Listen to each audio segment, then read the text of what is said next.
the Vice President is announcing new actions to protect consumers and lessen the burden of medical debt on American families. She'll be joined by administration leaders, including HHS Secretary Becerra, CFPB Director Chopra, and OMB Director Young. Medical debt is now the largest source of debt in collections, more than credit cards, utilities, and auto loans combined.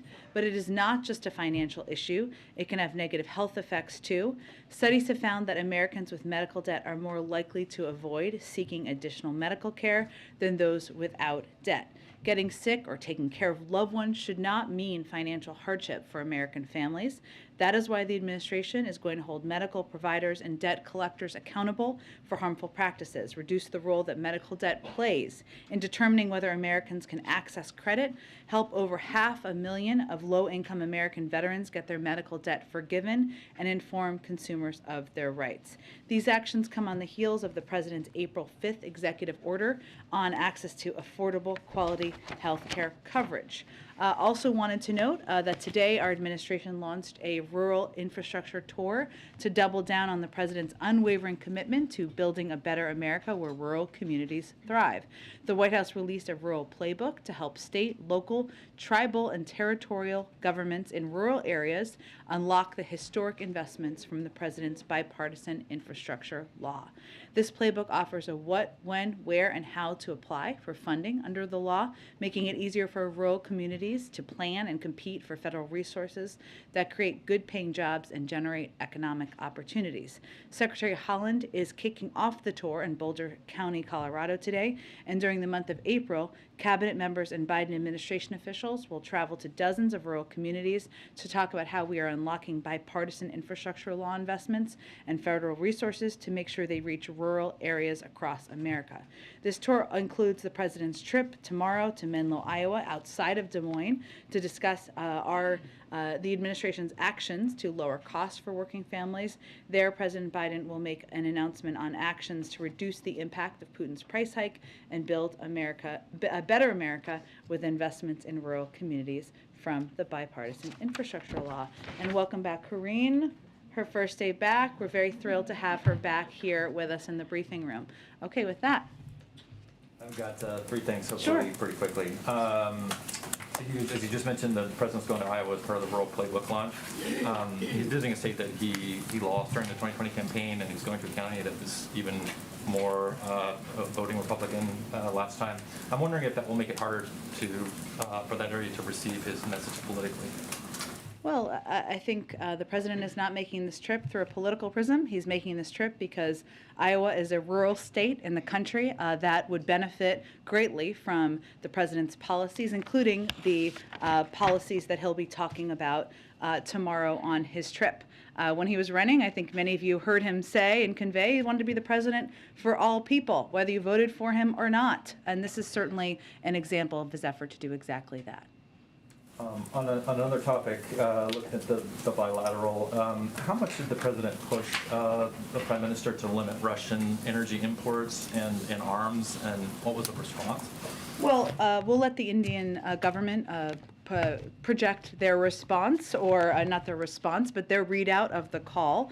I would say that energy imports are not banned. They don't violate our sanctions. We certainly recognize every country is going to take steps that are in their interest. At the same time, on this call, what the President did is consistent with what our Deputy National Security Advisor, of course, did during his visit just a few weeks ago, was to make clear what the impact, of course, of our sanctions would be. We expect everybody to abide by those. And while India only imports about 1 to 2% of its energy from Russia, we also made clear, and the President made clear, that we would be happy to help them in diversifying this as well.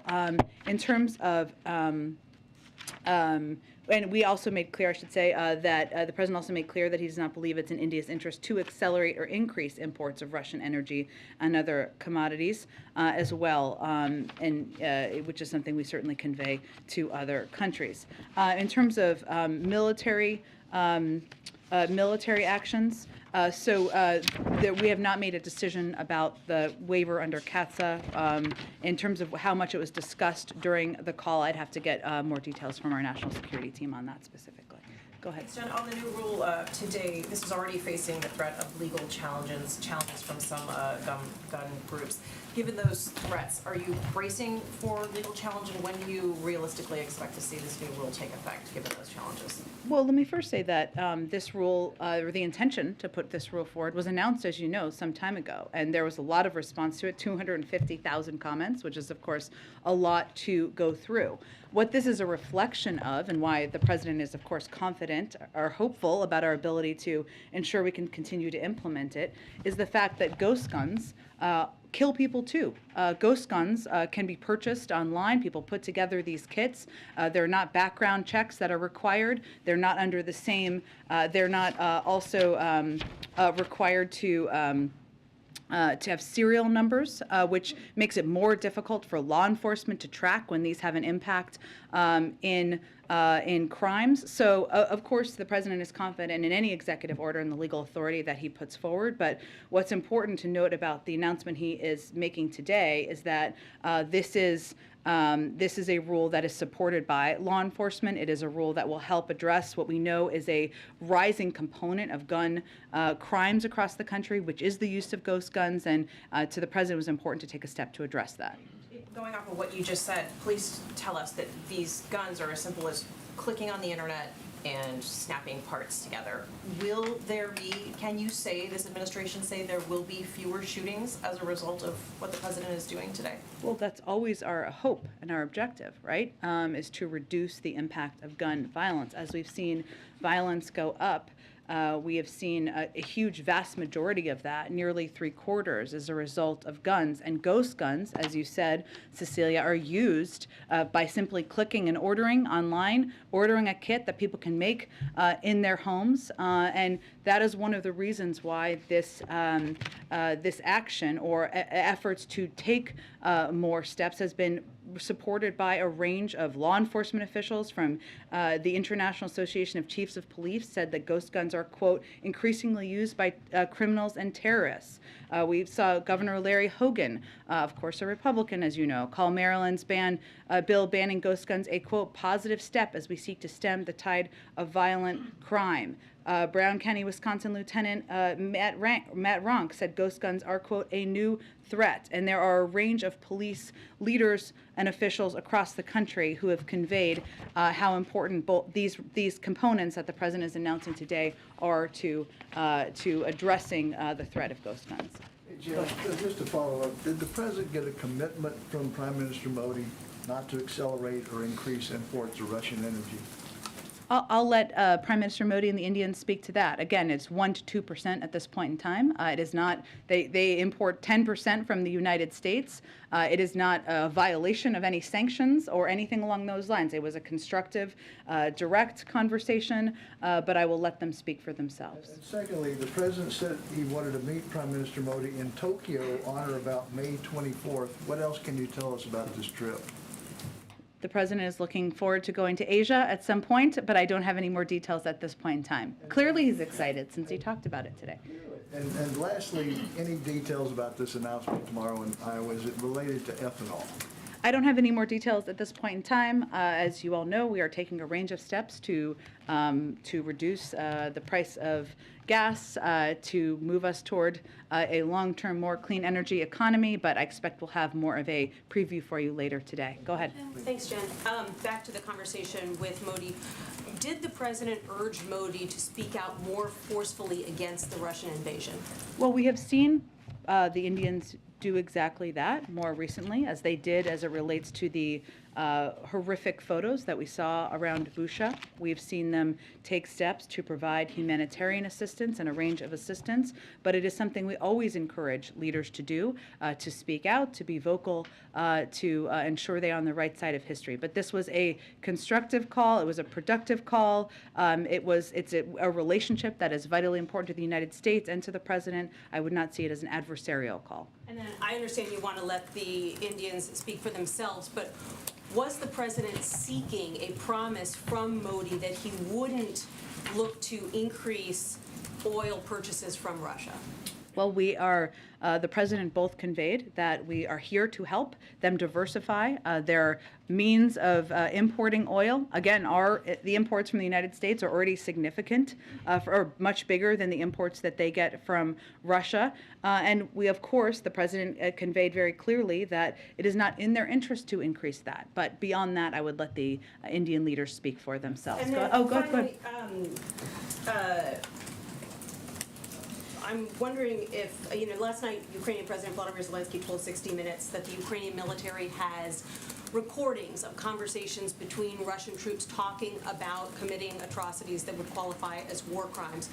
Wondering if anyone in the U.S. government has been able to listen to these intercepts, or whether the U.S. government has similar intercepts.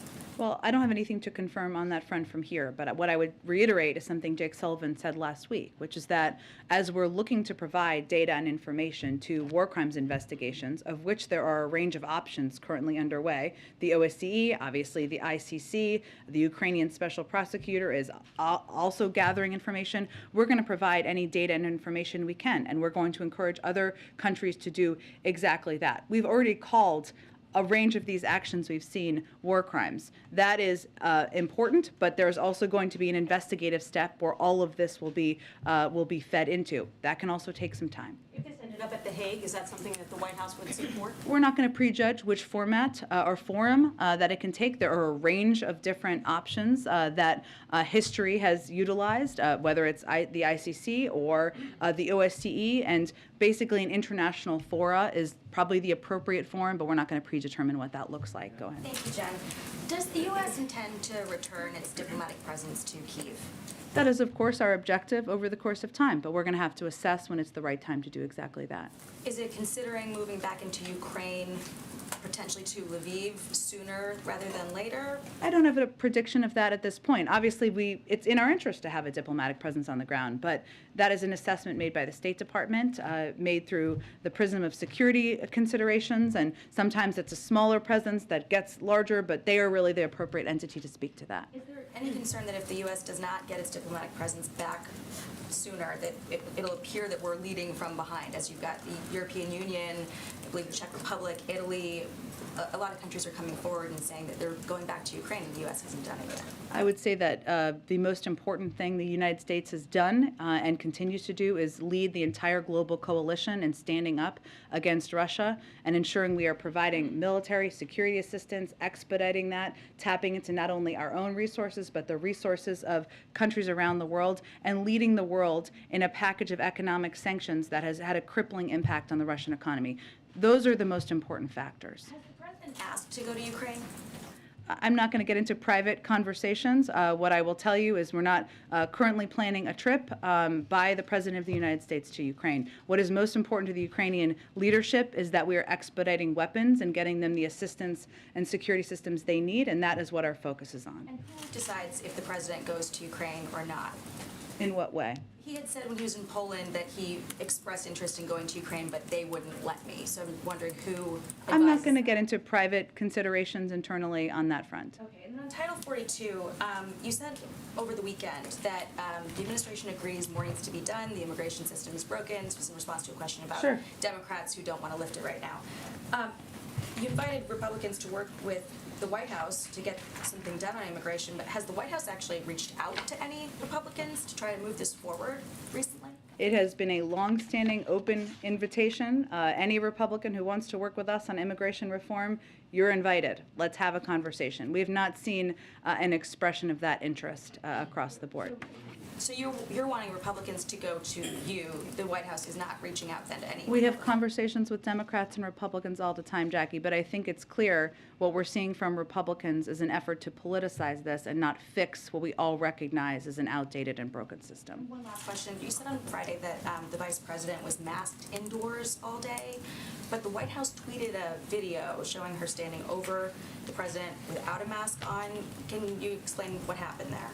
Well, I would say that the vice president and the president and all of us abide by what the CDC protocols are. It was an emotional day. It was a historic day. And there were moments when she was not wearing a mask inside, including in a photo, but she was wearing it 99.9% of the time. I would note the president and the vice president have both tested negative in the last 24 hours. And, we have felt and made the decision it's important to share with all of you when there are close contacts. That's exactly what we did. Why it's of interest to the public, I think, is, and you guys can agree or disagree with me, is because the four principles, the public has a right to know and an interest in knowing when the four principles have exposure or close contact exposure to any individuals who have COVID. The vice president is now 5 days post-exposure, she tested negative. Oh, go ahead, do it. Oh, sorry, I'll go to Caitlin, go ahead. Go ahead, sorry, I jumped around. I didn't mean to, go ahead. Speaking of India's response to Russia's invasion, they have abstained from several votes at the United Nations condemning the invasion, suspending Russia from the Human Rights Council. Did President Biden raise that during their call today? I don't have any more details beyond what was raised or briefed out in the background call. Obviously, the call concluded. We just did a briefing call. I don't have any more details beyond that. So you can't say if President Biden asked them to condemn the invasion? They have condemned the recent horrific atrocities we saw in Busha, and certainly, as we see more, we expect them to do exactly that as well. What does the U.S. assess this new Russian general overseeing the invasion will mean for it going forward?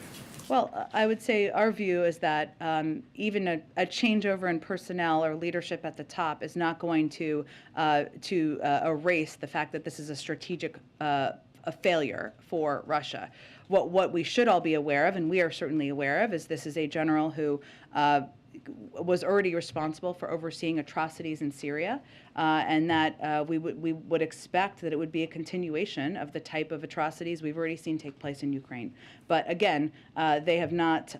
It is not gone as President Putin has planned, and we don't expect a change in personnel would change that. Are you concerned it could get worse?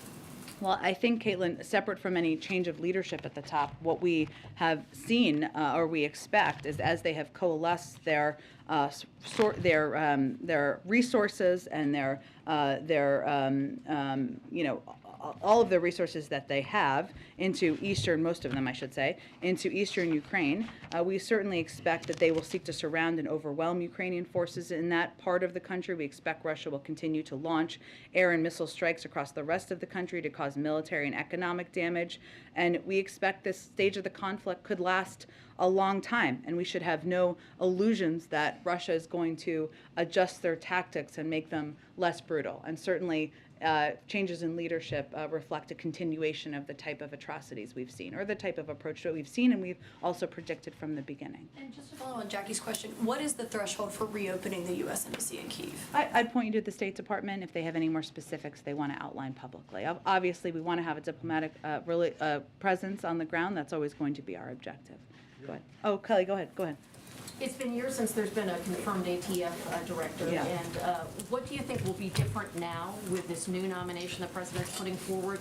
And do you think the absence of that kind of leadership has had any part in the increase in gun violence the country has seen? Well, it's hard for me to make a conclusion, or us to make a conclusion on that from here. But what we know is that having confirmed leadership leading any agency, including one as important as the ATF, always is going to make the systems, the processes, the ability to get policy making done more efficient and effective. And there's no question it's a net positive to have someone confirmed to lead ATF. I would say that Steve, who is our nominee or announced a nominee, is a highly qualified candidate with decades of law enforcement experience, including through partnerships with the ATF to prosecute complex cases and take down violent criminal gangs. He's received bipartisan support from law enforcement leaders. He was confirmed unanimously when he was nominated to serve as a federal prosecutor. And our view is that if Republicans are about getting tough on crime, as we are, and keeping our communities safe, they should support a career prosecutor like Steve Dettelbach, who can make ATF more effective in getting guns off our streets and stopping criminals. And it's in all of our interests to have a confirmed nominee, and we think he is eminently qualified to do exactly that. And just to follow on the issue of the vice president and the masking, a couple of times you've cited emotional day, important role she was playing. You're not saying that those things are reasons to not follow CDC guidelines? Absolutely not, and I appreciate your question on that. What I was conveying is that While she has worn a mask, as is protocol, and as is our expectation of everyone from the vice president, the president, all of us on down, if you have a close contact, that there was a photo, as Jackie said, and there are moments when she was human, and she didn't have a fat mask on in a photo, but she has worn the mask, and certainly that is what we want to convey to the American people. Is it because of the photo, because it's an important day and the photo will live for decades, that we all understand? I mean, I'm wearing a mask today, I don't always wear a mask. Yeah. Is that the reason? I think it was a decision made in the moment, but it doesn't mean that we don't all try to be model citizens here and abide by what the CDC protocols are and requirements. And I conveyed and wanted to reiterate that she did test negative, in case those of you had not seen that, because she now is at that 5-day past the close contact. Yeah. Go ahead. Oh, Jan? Thank you. Pakistan's Prime Minister Imran Khan was Yeah. deposed this weekend following a no confidence vote in Parliament. What is the administration's reaction to those developments, and does President Biden have any plans to speak with the country's new Prime Minister, Shehbaz Sharif? So we support the peaceful upholding of constitutional and democratic principles. We don't support one political party over another, and we certainly support the principles of rule of law and equal justice under the law. We value our longstanding cooperation with Pakistan, have always viewed a prosperous and democratic Pakistan as critical to U.S. interests. That remains unchanged, regardless of who leadership is. In terms of a future call, I don't have anything to predict at this point in time. Obviously, we stay in close touch with them at a range of levels. One more question on the president's call with Prime Minister Modi. Was India's acquisition of the S-400 missile defense system from Russia a topic of discussion? And do you have any updates on whether the U.S. would impose sanctions that would be triggered under CAATSA or issue a waiver should India go through with that purchase? Yeah, I don't have an update, as I said, kind of to an earlier question on the CAATSA waiver that would be required. I don't have an update at this point in time. I can see if there's more to report out to you for the end of the day. Go ahead. Tomorrow is CPI day. It's probably obviously going to capture the start of the war and pretty significant spikes in energy. Can you give us a sense of what you're expecting and what, if any, change this will make for what talks may or may not be going on with the Hill on what pieces that may or may not be passed of a bill that may or may not have a name? I don't know. Sounds very hypothetical and hopeful. Okay.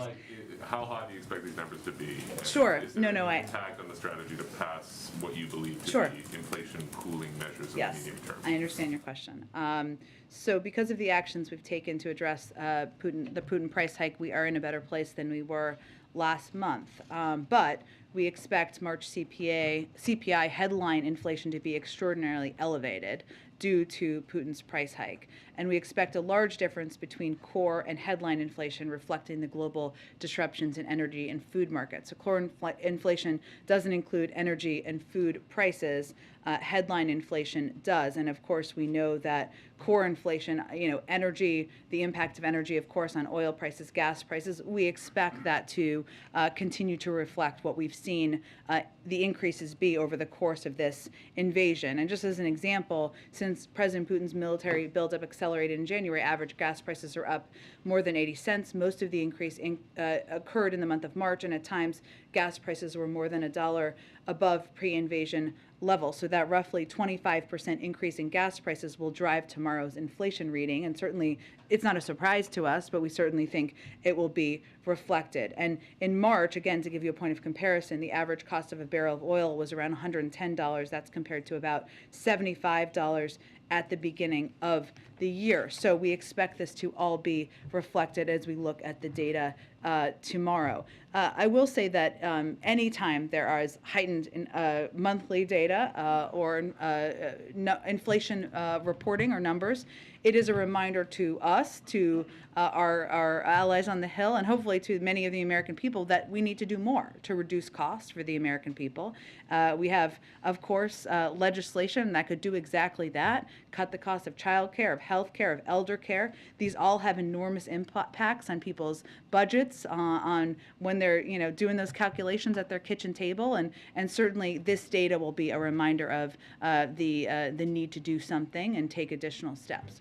Yeah. The President signed the PNTR bill on Friday. Yes. Do you have anything to share on next steps for that? In other words, how quickly would tariffs on Russian goods change across the board? Yeah, that's a great question. Let me see if I can get you a more how quickly it would be implemented. When they would see the tariffs, as you're asking. Yeah, right. Okay. And finally, the announcement this afternoon on guns, of course, backdrop to this is a lot of cities are seeing significant Yeah. instances of gun crime or Yeah. violent crime more generally. Can you give us an update of where the administration stands on a push for a police reform package to pass through Congress? Are those talks ongoing at all? Or is the calculus of the sort of escalation in crime has made it even more difficult to pass a police reform package right now? Well, I would say first on gun violence, which we do recognize as an enormous problem and of course a driver of what we've seen as the rising rates of crime across the country for some time. We are going to continue to call on Congress to do more. We're not going to wait while lives are being lost and when more reforms need to be put in place. So, I think there's like kind of two components here. There's obviously police reform. There were bipartisan conversations. We sort of paused on our review of an executive order for that period of time out of respect for that process. Obviously, that's not a process that is rapidly moving forward. We're continuing to review and have every intention of the president signing an executive order on police reform. I would note that we have also taken steps from the Department of Justice to ban chokeholds and take other steps that we have the capacity to do from the federal government. But in order to make reforms impactful over the long term and more expansive, we need legislation. On guns, we have also taken steps. The president has done more to fight gun violence and keep our communities safe than any president in history in his first year in office. This is obviously an issue that is close to his heart, something he's passionate about and has been for decades. And choking off the supply of guns being used in crimes, including by cracking down on gun traffickers and firearms dealers who are selling guns illegally, is one of the steps we've taken. But also we've taken steps to put more cops on the beat, investing in proven community-based programs to make our streets safer, doing all of this to prop up while also supporting reforms, local police, make sure they have the funding they need, while also putting in place, in whatever capacity we have, gun reforms measures, as the president is doing today, to help address some of the rising impacts like ghost guns. Your assessment that right now there's no appetite in Congress to pass the George Well, Floyd policing bill? I don't want to speak for Congress, and so they can speak for that and what they think the potential is. And obviously, we're going to continue to advocate for that, to push for that, to press for that. But we're not going to wait to take additional steps that we have the executive authority to take. Go ahead. Jen, if I can circle back to the call that the president had earlier today with the Prime Minister of India. A senior administration official did brief us earlier today and said that we haven't asked India to do anything in particular. This was on energy imports, but then later said we don't think Russia should accelerate imports from Russian oil. So can you tell us, did the president explicitly ask not for an acceleration of Russian oil? It's more, as it was articulated, and I just articulated, I hope maybe not clearly, about conveying that we don't think it's in their interest to import more Russian oil. They're only importing 1% to 2% at this point in time. We're here to diversify and help them diversify, as we've done with other European countries, should they make that choice to do. They're not violating any sanctions by importing oil. It's a decision we made from the United States, but we also recognize different countries have their own calculations. It was not an explicit ask. It was conveying exactly how I just described it. Can I ask you one other question on inflation? You were referring just a minute ago to the consequences of Russia's invasion of Ukraine and Vladimir Putin. I know we've often heard the administration refer to Putin's price hike. I just got back actually last week. I was out in Michigan talking to a lot of voters who told me that they feel like inflation has predated the war. And I'm curious how the administration just squares this all together. I mean, many voters do feel that inflation, and correctly so, predates the war, and it can't all be blamed on Vladimir Putin. We talked about inflation long before there was an invasion, but we also know that factually, if you look at the data, the average gas prices are up $1.80 cents to $1. It's about a 25%. We've seen increase in gas prices since the start of this invasion, and we know energy prices is a big driver of the inflation data. So that's if you look at the economic data. It doesn't mean, I'm not suggesting every person in this country looks at data and assesses in that way. They assess how they feel and what the impacts are on them. We've long talked about, since at least I started this job, since the president came into office, the impacts of the pandemic on supply chains, how that's impacted a range of costs, and steps we're taking to address those, whether it's ensuring there's our goods moving through ports, or other steps we can take to ensure there are, we fund chips manufacturing, because autos and the production of autos, maybe this was a case or an issue when you were in Michigan, has definitely been a driver over the course of time. So there's a lot of different issues, but there's no question that energy prices continue to be month by month a driver of inflationary data. And we know that since the start of this invasion, because of the reduction of oil in the supply in the global oil market, from Putin's invasion, that is a big driver. Go ahead. Jen, thanks so much. Just circling back to Kelly's question Yeah. about a new ATF nominee. Can you describe any outreach that's been done to the Senate to ensure that the confirmation process goes more smoothly than it did to the last sort of selection? Well, because we're just announcing him today, I would expect it would be from here forward, right? Obviously, there are notifications that happen in advance of any announcement, but certainly we feel that he is somebody who has been supported from had bipartisan support in the past, is broadly supported by a number of police groups, and that he's an excellent candidate to lead ATF. But I wouldn't validate a process going awry. I think it's more about whether or not Republicans in Congress feel that there should be a head of the ATF, and we believe there should be, and this is a person who is eminently qualified to do that. Did that notification process include Senator Manchin's office? I'm not going to get into specifics of the notification process, but obviously since he's just making this announcement today, I would expect that the outreach picks up from here. Okay. And then just on the president was photographed over the weekend in Washington, D.C. wearing a mask. I just wanted to, if you could go through like when he masks and when he doesn't. Would it appear that he did not have a close contact, but correct me if that's wrong? He did not, but we all make decisions. Some people in here are wearing masks to make them more comfortable, or because they chose to that day, or maybe they're going to be around family members or people who may be immunocompromised or vulnerable, and the president makes that decision, as we all do as well. Go ahead. Jen, could I just ask a kind of a broader question related to the Modi meeting? Sure. You've talked a lot about the president's leadership in terms of assembling a global coalition against Russia, but that global coalition isn't really global in the sense that there are many countries out there, India is one of them, that hasn't really joined, hasn't really taken a side. They've sort of adopted a neutral stance, as Caitlin mentioned, the votes in the UN, including the most recent one on kicking Russia out of the UN Human Rights Council. So, do you all consider India an example of a kind of failure to broaden the coalition to countries like India beyond the sort of core European countries? And if so, what was this call used, or does the president see pressure to use a call like this to expand that global coalition even further, so that Russia doesn't have the kind of lifelines that it needs to escape the sanctions and the like? Well, I would say building more than 50%, far more than 50% of the world's GDP into a global coalition is hardly a failure. I don't think anyone would call that a failure.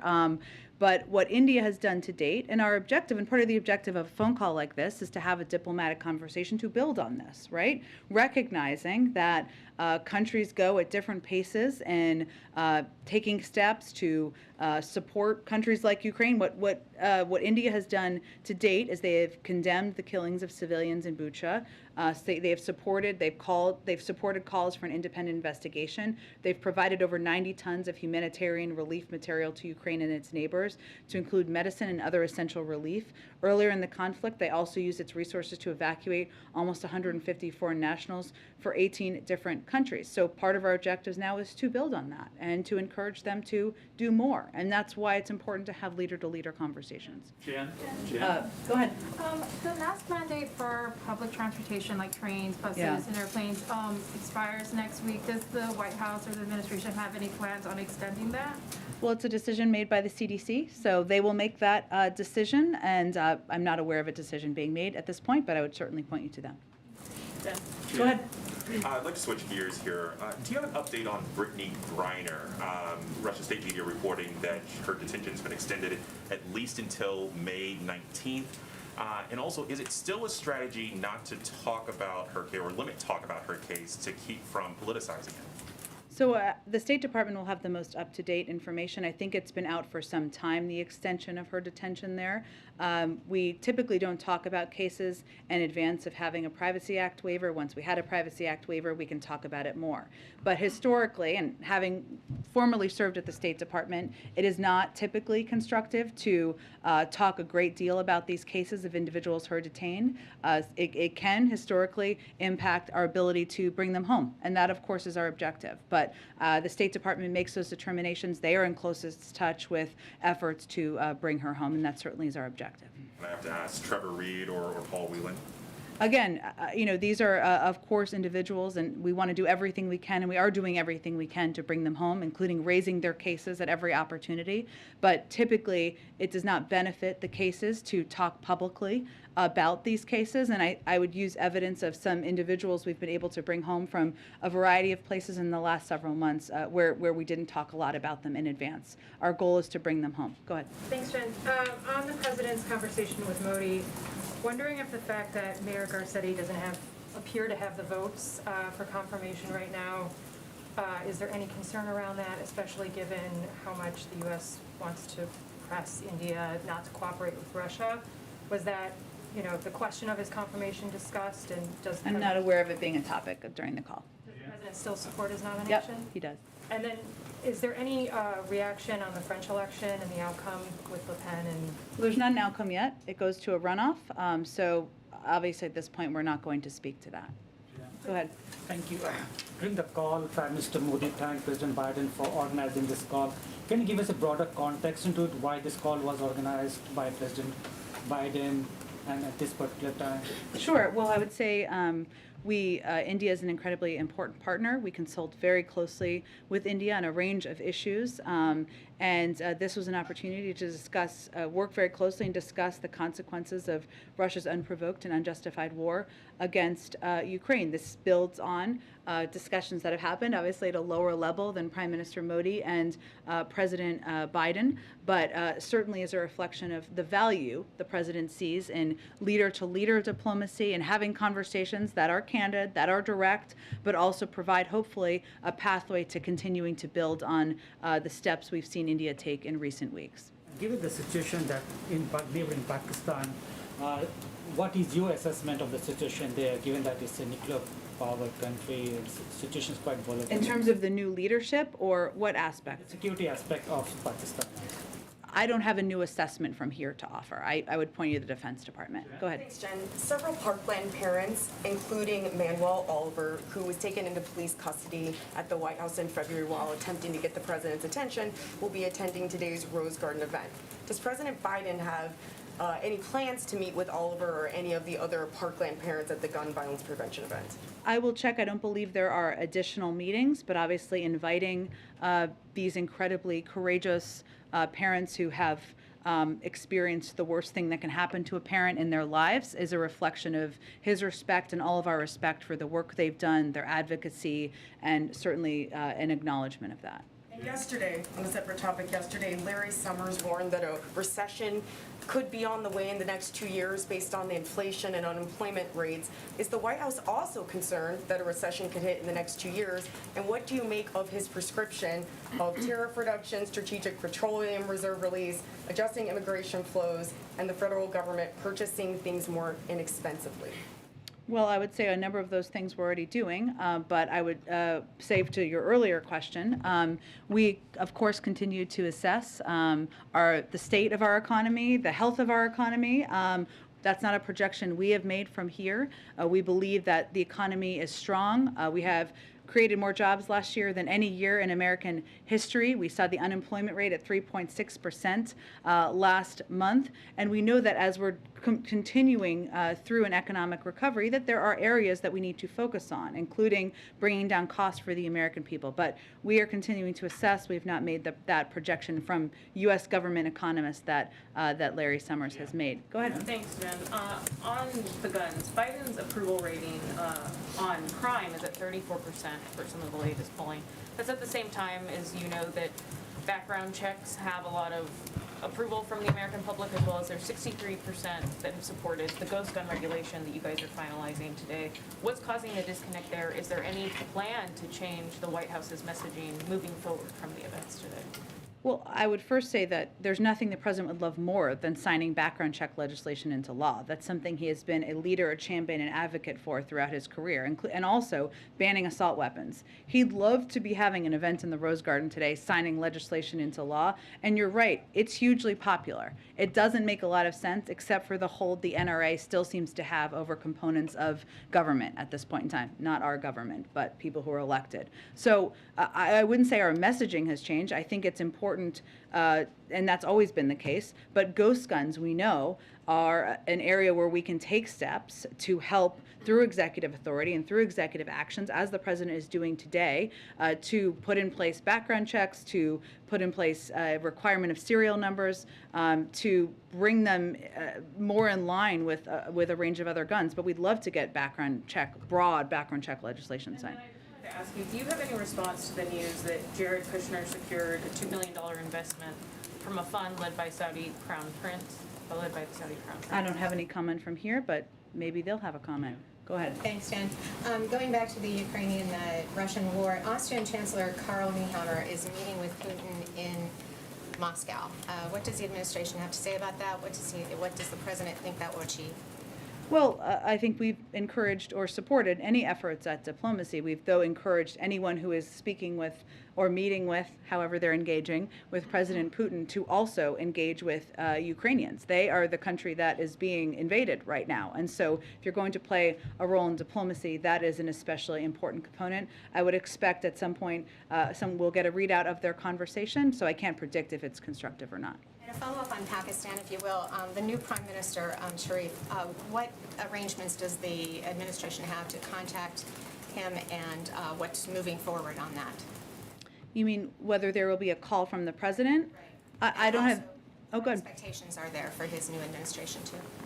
I don't have a prediction of a call at this point in time. I mean, obviously, those are assessments made day by day, and especially after new leaders are elected, of course.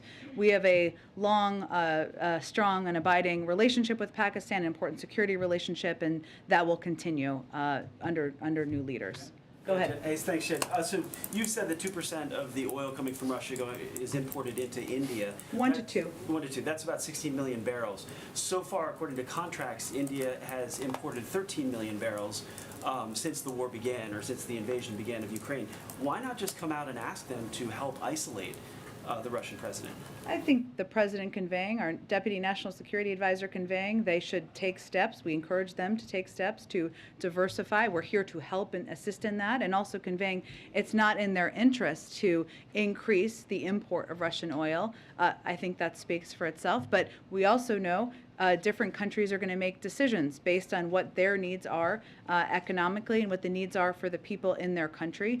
We have, of course, banned the import of oil here. Other countries have not done that, so it's not a violation of any sanctions or any requirement or request from our end. On inflation, Odessa, so you're saying that because of the president's work, then we will see in the core inflation, without gas and food, you'll see that core come down, and you'll see the results of his work in that inflation number? I was making a prediction not of that, but of the fact that you're going to see, because of the increase in the price of oil, you're going to see an increase in the overarching headline number. But the core inflation, you're saying that the president... The core inflation, as you know, because you cover this very closely, does impact a range of factors that we're still working to address. So, but I was making a prediction about the headline component. Okay, thanks everyone. See you tomorrow. Or only if you're going to Iowa, I guess. But for those, yes, wouldn't miss it.